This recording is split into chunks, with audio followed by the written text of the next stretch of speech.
எந்த மசாலாவும் வறுக்கவோ அரைக்கவோ தேவையில்லை. 15 நிமிஷத்தில் சூப்பராக ஒரு மீன் குழம்பு வச்சிடலாம். வாங்க எப்படி பண்ணுறதுன்னு பார்க்கலாம்.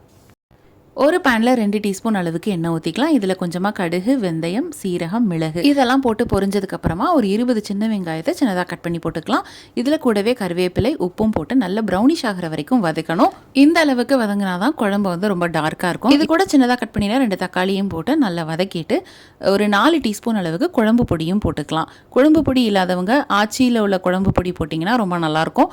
இதை வந்து 1 நிமிஷத்துக்கு நல்லா வறுத்து எடுத்துக்கலாம். வதக்கினதுக்கு அப்புறமா கொஞ்சமாக புளி தண்ணி 2 டம்ளர் அளவுக்கு நார்மல் வாட்டரையும் ஊற்றிட்டு நல்லா மிக்ஸ் பண்ணிவிட்டு ஒரு 1/4 டீஸ்பூன் அளவுக்கு மஞ்சள் தூளும் போட்டுட்டு ஒரு 5 நிமிஷம் கொதிக்க விட்டதுக்கப்புறமா நம்ம வந்து வாஷ் பண்ணி வச்சுருக்கிற மீனை போட்டுக்கலாம். மீன் போட்டதுக்கப்புறம் இந்த மாதிரி எடுத்து விட்டுக்கலாம். இதுக்கப்புறம் நம்ம வந்து கிளறி விடக்கூடாது. ஒரு 7 நிமிஷத்துக்கு மீடியம் ஃப்ளேமில் வச்சு இந்த மாதிரி கொதிக்க விட்டுட்டீங்க அப்படின்னா எண்ணெய் பிரிஞ்சு மீனெல்லாம் வெந்து சூப்பரான மீன் குழம்பு ரெடி ஆயிரும். 15 நிமிஷத்தில் இந்த குழம்பு ரெடி ஆயிரும். கண்டிப்பாக செஞ்சு பாருங்கள், ரொம்ப நல்லாயிருக்கும்.